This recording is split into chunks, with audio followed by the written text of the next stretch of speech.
ಬಗ್ಗೆ ವಿರೋಧ ವ್ಯಕ್ತವಾಗ್ತಿದೆ ಸರ್. ಸರ್ಕಾರ ನೋಟಿಫಿಕೇಶನ್ ಇಷ್ಟು ತರಾತುರಿಯಲ್ಲಿ ಹೊರಡಿಸುವ ಅವಶ್ಯಕತೆ ಇತ್ತ ಅನ್ನೋದು ಒಂದು ಪ್ರಶ್ನೆ. ಎರಡನೇದು ಕೃಷಿ ಭೂಮಿ, ಫಲವತ್ತಾದ ಭೂಮಿ ಒಕ್ಕಲೆಬ್ಬಿಸ್ತಿದ್ದಾರೆ ಅನ್ನೋದು ಅವರ ಆಪಾದನೆ. ಈಗ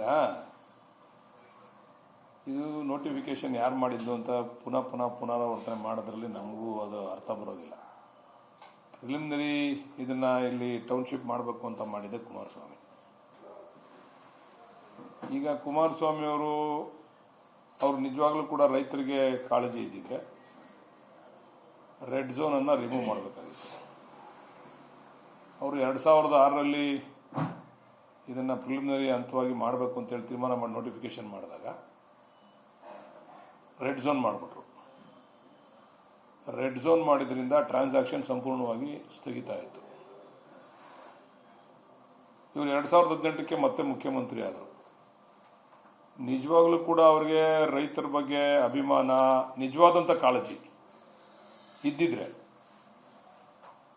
ಅವರು 2018ರಲ್ಲಿ ಇದೇ ರೈತರು, ಯಾರು ರೈತರು ಇವತ್ತು ರೈತರು ಹೋರಾಟ ಮಾಡ್ತಾ ಇದ್ದಾರೆ, ಇದೇ ರೈತರು ಕುಮಾರಸ್ವಾಮಿನ ಎಲ್ಲಿ ಹೋರಾಟ ನಡೀತಾ ಇದೆ ಅದೇ ಜಾಗದಲ್ಲೇ ನಿಲ್ಲಿಸಿ, ಬೈರಮಂಗಲ ಸರ್ಕಲ್ ಅಲ್ಲೇ ನಿಲ್ಲಿಸಿ ಇದನ್ನ ನೀವು ದಯಮಾಡಿ ಡ್ರಾಪ್ ಮಾಡಬೇಕು ಅಂದಾಗ ಅವಾಗ ಕುಮಾರಸ್ವಾಮಿ ಅವರು ಇಲ್ಲ, ಇದು ನನ್ನ ಕನಸಿನ ಕೂಸು, ಇದನ್ನು ಡ್ರಾಪ್ ಮಾಡೋಕ್ಕಾಗಲ್ಲ, ನಾನು ಮಾಡ್ತೀನಿ, ಆಯಿತು ನೀವು ಕಾನೂನುಬದ್ಧವಾಗಿ ಏನು ನಿಮಗೆ ಪರಿಹಾರ ಕೊಡಬೇಕು ಅದನ್ನು ಕೊಡ್ತೀನಿ ಅಂತಕ್ಕಂಥ ಹೇಳಿರ್ತಕ್ಕಂಥ ಮಾತನ್ನು ನೀವು ಅವ್ರನ್ನೇ ಕೇಳಿ. ಕುಮಾರಸ್ವಾಮಿ ಅವರು ಸಮಯಕ್ಕೆ ಸಂದರ್ಭಕ್ಕೆ ತಕ್ಕಂತೆ ಮಾತಾಡೋದನ್ನ ಬಿಡಬೇಕು. ಅವರೊಬ್ಬರು ಲೀಡ್ರು, ಅವರು ಮಾಜಿ ಮುಖ್ಯಮಂತ್ರಿಗಳು. ಈಗ ಅವರು ಪಾದಯಾತ್ರೆ ಮಾಡೋದ್ರಲ್ಲಿ, ಅವರು ಹೋರಾಟ ಮಾಡೋದ್ರಲ್ಲಿ ತಪ್ಪೇನಿಲ್ಲ. ಅದು ಮೊದಲಿಂದನೂ ಕೂಡ ಅದು ಆಜನ್ಮಸಿದ್ದ ಹಕ್ಕು ಹೋರಾಟಗಾರರಿಗೆ ನಮ್ಮ ದೇಶದಲ್ಲಿ ಹೋರಾಟ ಮಾಡಿರ್ತಕ್ಕಂಥದ್ದು. ಆದರೆ ಯಾರು ಇದಕ್ಕೆ ಕಾರಣಕರ್ತರು, ಅವರು ಹೋರಾಟ ಮಾಡೋದು ಇದೊಂಥರ ಹಾಸ್ಯಾಸ್ಪದ. ಇದು ಯಾರು ಇದನ್ನ ಮಾಡಬೇಕು ಇಲ್ಲಿ ಟೌನ್ಶಿಪ್ ಅಂತೇಳಿ ಮಾಡಿದಂಥ DLF ಇಂದ ಹಣ ಕಟ್ಸ್ಕೊಂಡವ್ರು ಯಾರು?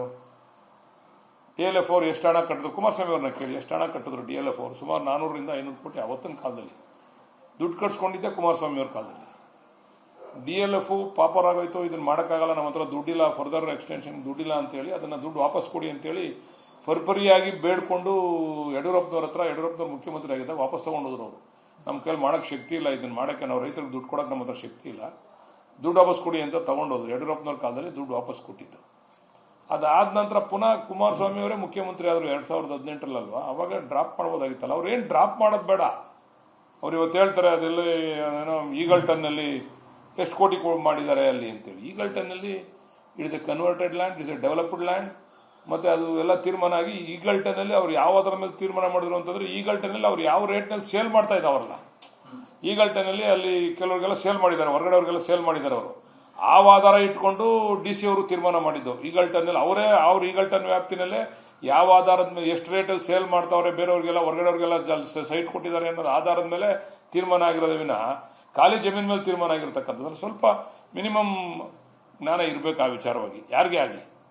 ಈಗ ಯಾಕೆ ಈಗಲ್ಟನ್ನಲ್ಲಿ ಆ ರೇಟ್ ಆಯಿತು ಅಂತಂದ್ರೆ, ಈಗಲ್ಟನ್ನಲ್ಲಿ ಅವರೇ ಸೇಲ್ ಮಾಡೋರೆ, ಎಷ್ಟು ರೇಟ್ ಸೇಲ್ ಮಾಡೋರೆ ಅನ್ನೋ ಮಾಹಿತಿ ತಗೊಂಡ್ರು. ಅವರು ರಿಜಿಸ್ಟರ್ ಆಗಿರೋ ಮಾಹಿತಿ ತಗೊಂಡ್ರು. ಈಗಲ್ಟನ್ ಬೇರೆ ಅಕ್ಕಪಕ್ಕ ಇರ್ತಕ್ಕಂಥ ಸೈಟ್ಗಳು ಅದು ಆಧಾರದ ಮೇಲೆ ತೀರ್ಮಾನ ಮಾಡಿದ್ರು. ಇಲ್ಲಿ ಇಷ್ಟು ರೇಟ್ ಕೊಡ್ತಾವ್ರೆ, ಇಲ್ಲಾಗಿ ಇಷ್ಟು ರೇಟ್ ಕೊಡ್ತಾರೆ ಅಂತೇಳಿ. ಆಯಿತು, ನಾವೇನು ಇಟ್ಕೊಂಡಿಲ್ಲ ಕುಮಾರಸ್ವಾಮಿ ಅವ್ರನ್ನ. 2018ರಲ್ಲಿ ಇದೇ ರೈತರು ಹೋಗಿ ಕೇಳ್ಕೊಂಡಾಗ ಬಿಡಬೇಕಾಗಿತ್ತು. ಇದೇ ದೇವೇಗೌಡರು ನಿಜವಾದ ರೈತನ ಮಣ್ಣಿನ ಮಗ ಆಗಿದ್ರೆ, ನಿಜವಾಗ್ಲೂ ಕೂಡ ಕಾಳಜಿ ಇದ್ದಿದ್ರೆ ರೈತರ ಮೇಲೆ, ನಮ್ಮ ಭಾಗದ ರೈತರ ಮೇಲೆ, ಅವತ್ತು ಹೋಗಿ ಬೇಡಪ್ಪ ಕುಮಾರಸ್ವಾಮಿ ಬಿಟ್ಬಿಡು ಅಂತ ದೇವೇಗೌಡರ ತಾವು ಹೋಗಿ ಮಾತಾಡುವರೆ. ಅವಾಗ ಕೆಲವು ರೈತರುಗಳೆಲ್ಲ ಹೋಗಿ ದೇವೇಗೌಡರ ಹತ್ರ ಚರ್ಚೆ ಮಾಡಿದಾಗ ದೇವೇಗೌಡರು ಅದೇನಪ್ಪ ಅವ್ನು ಕುಮಾರಸ್ವಾಮಿ ಏನು ಮಾಡ್ತಾನೆ ನೋಡ್ರಪ್ಪ, ಅವ್ರಿಗೆ ಸ್ವಲ್ಪ ಎಲ್ಲ ನೀವು ಸಹಕಾರ ಕೊಡಿ ಅಂತೇಳಿ ಹೇಳಿರ್ತಕ್ಕಂಥ ಉದಾಹರಣೆಗಳು ನಮ್ಮ ಹತ್ರ ಇದೆ. ಹೇಳಿದಂಥ ದೇವೇಗೌಡರು ಅವತ್ತು ಹೇಳಿ ತನ್ನ ಮಗನಿಗೆ, ಇಲ್ಲ ರೀ ಬಿಟ್ಬಿಡಪ್ಪ ನೀನು, ನಾನು ರೈತರ ಪರ, ನಾನು ಮೊದಲಿನ ರೈತರ ಪರ ಹೋರಾಟ ಮಾಡ್ಕೊಂಡು ಬಂದವನು, ಈಗಲೂ ನಾನು ರೈತರ ಪರ ಇದ್ದೀನಿ, ಬಿಟ್ಬಿಡು ಅಂತೇಳಿ ಬಿಡಿಸ್ಬೋದಾಗಿತ್ತಲ್ವ ಅವತ್ತು ದೇವೇಗೌಡರು. ಅವತ್ತು ಕೂಡ ನಮ್ಮ ರೈತರುಗಳ ಮಾಡಿದಂಥ ಮನವಿಗೆ ಅವರು ಸ್ಪಂದಿಸಲಿಲ್ಲ. ಒಂದು. ಎರಡನೇದು, ಕುಮಾರಸ್ವಾಮಿ ಅವರು ಏನೂ ಮಾಡಬೇಕಾಗಿಲ್ಲ, ಅವ್ರು ಬಿಡಬೇಕಾಗಿರಲಿಲ್ಲ. ಆ ರೆಡ್ ಝೋನನ್ನು ರಿಮೂವ್ ಮಾಡಿದರೆ ಸಾಕಾಗಿತ್ತು. ಆ ರೆಡ್ ಝೋನ್ ಆಧಾರದ ಮೇಲೆ ಇವತ್ತೇನಾದರೂ ಕೂಡ ರೈತರಿಗೆ ಅನ್ಯಾಯ ಆಗ್ತಾ ಇದೆ ಅಂತ ಅಂದರೆ ರೇಟ್ ವಿಚಾರದಲ್ಲಿ ನಾವು ಸಾಕಷ್ಟು ಹೋರಾಟ ಮಾಡಿ ಒಳ್ಳೆ ರೇಟನ್ನು ಕೊಡಿಸಿದ್ದೀವಿ. ಇನ್ನೂ ಕೂಡ ಅವರು ಹೆಚ್ಚಿಗೆ ಅಷ್ಟು ಕೊಡಬೇಕು ಇಷ್ಟು ಕೊಡಬೇಕು ಅಂತಲ್ಲ. ಈಗ ಯಾವುದೇ ಒಂದು ನಾವು ಏನಾದರೂ ತೀರ್ಮಾನ ಆಗಬೇಕು ಸರ್ಕಾರದಲ್ಲಿ, ನಾವು ಜಮೀನಿಗೆ ಬೆಲೆನ ಕಟ್ಟಬೇಕು ಅಂತಂದರೆ 2013 ಮಾನದಂಡವನ್ನು ಇಟ್ಕೊಂಡಿದ್ದಾರೆ. 1:3 ಏನೋ ಅಲ್ಲಿ ಸಬ್ ರಿಜಿಸ್ಟರ್ ವ್ಯಾಲ್ಯೂ, ಆಮೇಲೆ ಅಲ್ಲಿ ಅಕ್ಕಪಕ್ಕ ಏನು ಮಾರಾಟ ಮಾಡಿದರೆ ಅದರ ಮೇಲೆ ತೀರ್ಮಾನ ಆಗ್ತದೆ. ಇವರು ರೆಡ್ ಝೋನ್ ಮಾಡಿದ್ರಿಂದ ಸಂಪೂರ್ಣವಾಗಿ ಟ್ರಾನ್ಸಾಕ್ಷನ್ ಸ್ಥಗಿತ ಆಗೋಯ್ತು. ಬನ್ಗಿರಿ ಅಂತ ಒಂದು ವಿಲೇಜ್ನಲ್ಲಿ 30 ಇದು ಏನು ಸಬ್ ರಿಜಿಸ್ಟರ್ ವ್ಯಾಲ್ಯೂ 25 ಲಕ್ಷನೋ 18 ಲಕ್ಷನೋ 19 ಲಕ್ಷನೋ ಐತೆ.